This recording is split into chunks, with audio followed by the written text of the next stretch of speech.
Yo, what's up, guys? We're back in the gym. Week 2 of Jim Sapani's short exercise chest day. And here we're doing some bench. When you're actually doing benching, you gotta think about actually squeezing your pectorals and actually feeling it. See, when I set up for the bench, I always squeeze my back and shoulder blades together, and I press into the bench, and then I have a slight arch in my back. And you want to set your feet to where you can have a little leg drive, because obviously the more weight you lift for the amount of reps, the more it's going to work your chest. And when you're pressing it up, you want to think about like bending the bar and pushing it up. So yeah, when you set up, you want to squeeze your shoulder blades together. I'm about to do it again right now. This is rest pause right here. Since this is week 2, we're still doing rest pause. It's 9 to 11 reps, 4 sets on the first exercise of every muscle group.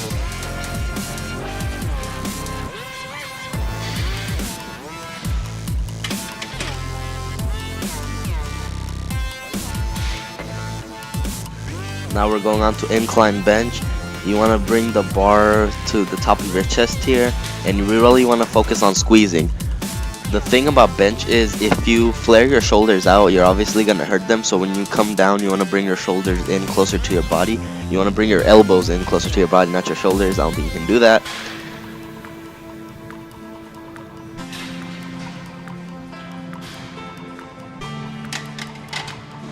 And then we went on to some incline dumbbell flies. Here you want to focus on squeezing your chest as well. This should be a little easier to do since you're bringing your arms together. What I like to do on this exercise is I like to rotate my wrist when I'm going down, and I like to rotate them out, and then when I come back up to the top position, I'll rotate the bottom parts in, because it helps me focus on squeezing. And that's basically what you're trying to do here. You're trying to add some resistance to you basically squeezing your pecs. And when you go down, you really want to feel that stretch on your chest. You don't want to go too heavy of a weight to where you can't handle it, because then you will snap up your shoulders and go into snap city. But just control the weight. Don't just put it up there and just swing it around. Always, on every single exercise that you do, you always want to have control of the weight.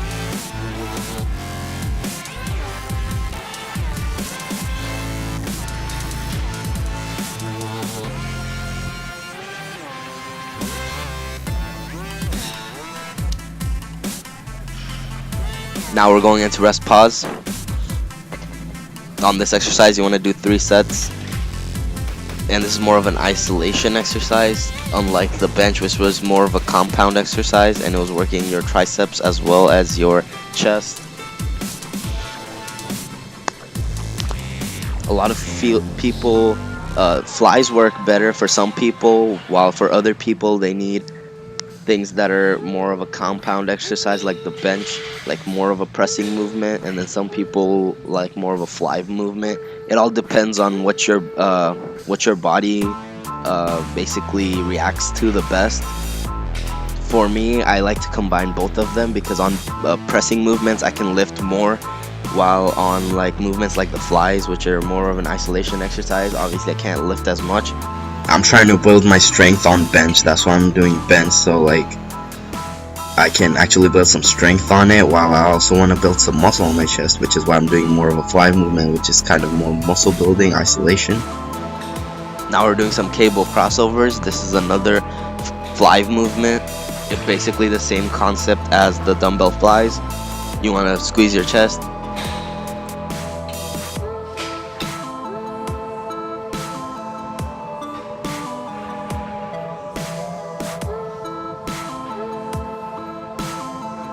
Now we're doing some tricep pushdowns. Okay, so if you look really closely, you'll see that he's not locking out his elbows, which is bad. You should lock out your elbows so you can actually squeeze your tricep and make it go the full range of motion. You're gonna be in the gym for an hour, so you want to focus on what you're doing. Stop worrying about everything else that's going on around you. Each set is like maybe like 15 seconds long. Focus on it. Don't just move the weight around. Okay, so if you don't get the form right, that doesn't piss me off, because I can tell you how to fix it. But when you actually don't care, it I'm gonna take out the rant. That rant was way too long. I might leave a little bit of it in there, but that just pissed me off. Like, hate when people do that. Like, if you're in there, focus, stop goofing around. So you see how I'm pressing down all the way and it's actually activating the triceps. Yeah, if you don't lock out your elbows, that's not gonna happen. Now we're going on to some lying tricep extensions. A lot of people call these skull crushers. I call them skull crushers too.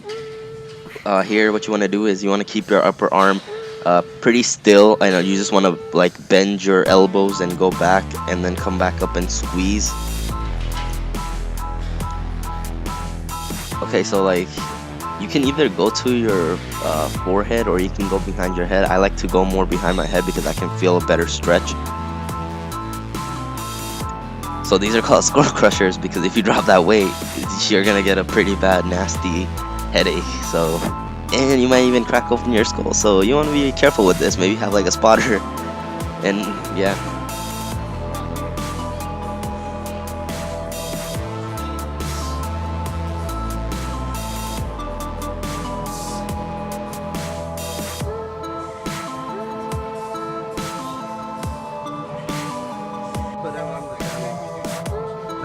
And now we're doing some standing tricep extensions.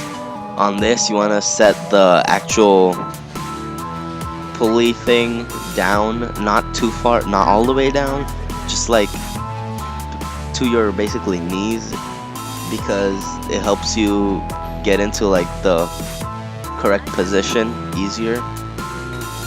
So you want to like stretch all the way. As you can see, Carlos was going way too heavy. He wouldn't listen to me when I told him to go down in weight, but he was going too heavy and he kept bouncing the weight. Do not bounce the weight. You want to be in control of the weight on every single rep. As you saw there, I was slowing it down on the negatives. You want to always slow it down on the negatives because it puts more effort on that muscle and it stretches that muscle out. So you want to go down slowly and then you want to explode on your way up. That's how you're supposed to do it, but don't bounce the weight around. I always have control. And now we're going on to some calf raises. I like to keep a little bend in my knees because it takes the pressure off my knees and puts the weight actually on my calves. And on my stance, I like to go with a wide stance because it works the meatier part of the calf. And when you go up, you want to get on your toes, on your big toe. You want to get on that. You want to focus on trying to get on up on that big toe because it helps you flex it more. And you never want to actually like just go up and down. Like a lot of people just bounce up and down and then they get a lactic acid buildup because they can do a lot more when they do that, and they think, oh, I'm working my calves. But no, that does nothing for your calves. You want to feel every rep. You want to go down all the way. You want to feel that stretch, and then you want to go up and you want to squeeze and hold it there for like a little bit.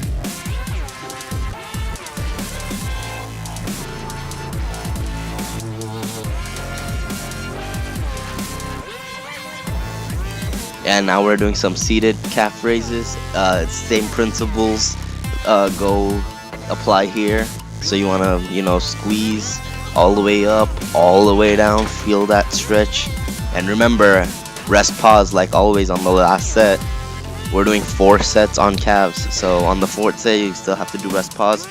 It really starts to burn on this 4th rep. You can really feel it. And after this, that's the whole workout, guys. Hope you enjoyed that video. I hope it was informative. If you guys want me to do just a video on a certain exercise like the bench, because those things can get pretty complicated, and if you don't have the right form, you don't want to hurt yourself. So if you have anything like that, leave it in the comment section below. Like always, like this video. If you like this video, hit the thumbs up button, and if you want to see future videos, hit that subscribe button if you're not already subscribed. If you're not already subscribed, what are you doing with your life? Just hit the subscribe button down below. And if you have any questions, comment them down below, and I'll see you all next time.